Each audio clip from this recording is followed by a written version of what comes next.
नमस्कार, मैं हूं Amod Srivastava. Amazing thought, amazing message, amazing information की दिशा में आज एक कदम और आगे।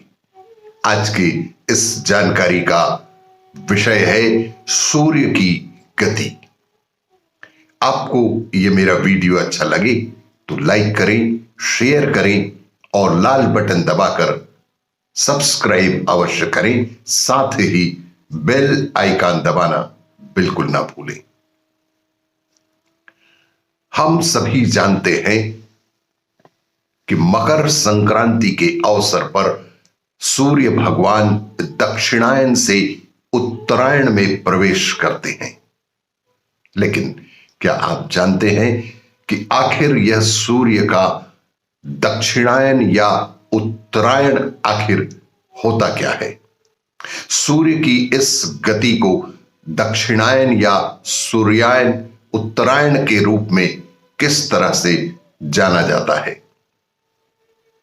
अगर मकर संक्रांति पर सूर्य भगवान दक्षिणायन से उत्तरायण में आ जाते हैं तो फिर उत्तरायण से दक्षिणायन में कब जाते हैं? यही यक्ष प्रश्न है आज के इस चिंतन का विषय। असल में भारतीय खगोल विज्ञान के अनुसार 12 राशियां होती हैं तथा सूर्य हर एक राशि में लगभग 1 महीना रहते हैं। हमारी 12 राशियों के नाम कुछ इस प्रकार है: मेष, वृष, मिथुन, कर्क, सिंह, कन्या, तुला, वृश्चिक, धनु, मकर, कुंभ तथा मीन राशि। और जिस दिन सूर्य एक राशि से निकलकर दूसरी राशि में प्रवेश करता है उसे संक्रांति के नाम से जाना जाता है। किसी भी माह जिस दिन सूर्य एक राशि से निकलकर दूसरी राशि में प्रवेश करे उसी क्षण को हम संक्रांति कहते हैं। इसका मुख्य कारण यह है कि पृथ्वी अपनी अक्ष पर थोड़ा झुकी हुई है और यही कारण है कि सूरज पूर्व से निकलता तो है लेकिन उसका एक ही निश्चित स्थान नहीं है।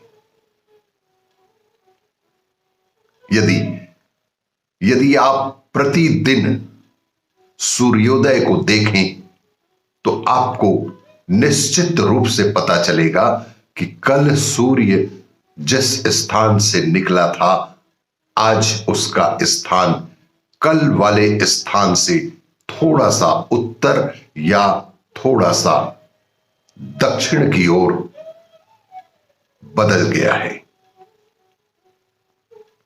और यही एक अद्भुत बात, सर्दियों में दिन छोटे होते हैं अर्थात सूर्य देर से निकलते हैं। इसका मतलब हुआ कि सर्दियों में सूर्य दक्षिणायन में रहते हैं।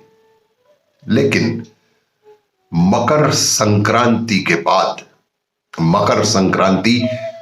बाद सूर्योदय का स्थान प्रतिदिन उत्तर की ओर शिफ्ट होना शुरू हो जाता है।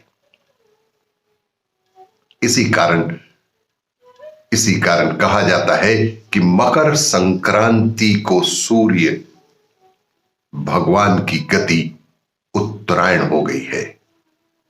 मकर संक्रांति के बाद यह गति सावन के महीने अर्थात जुलाई माह की कर्क संक्रांति तक लगातार उत्तर की तरफ ही बनी रहती है।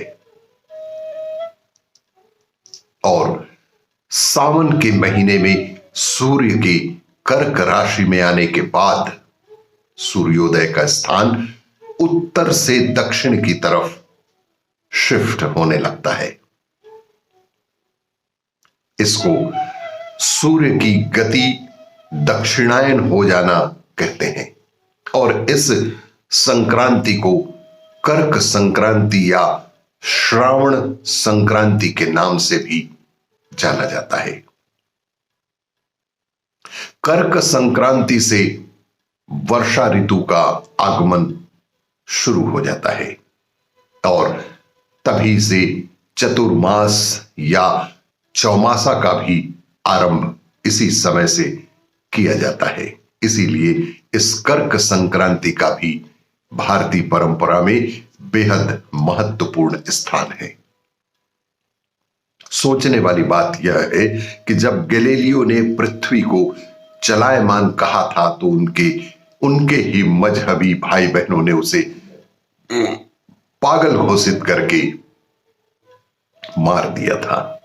लेकिन भारतीय परंपरा में इस तरह से पूरी पृथ्वी पर सिर्फ हिंदू सनातन धर्म ही एक ऐसा धर्म है जो हजारों लाखों साल से मकर संक्रांति के माध्यम से पूरी दुनिया को यह बता रहा है कि पृथ्वी और सूर्य न सिर्फ चलायमान है बल्कि पृथ्वी अपने अक्ष पर थोड़ी झुकी हुई भी है, जिस कारण पृथ्वी के सापेक्ष में सूर्य उत्तरायण और दक्षिणायन होता रहता है। ऐसी वैज्ञानिक जानकारी बताने एवं त्योहार के रूप में ऐसी सीख देने वाले हमारे सनातन हिंदू धर्म पर हमें क्यों ना गर्व हो। आपको यह मेरा वीडियो अच्छा लगे तो लाइक करें, शेयर करें और सब्सक्राइब अवश्य करें। धन्यवाद।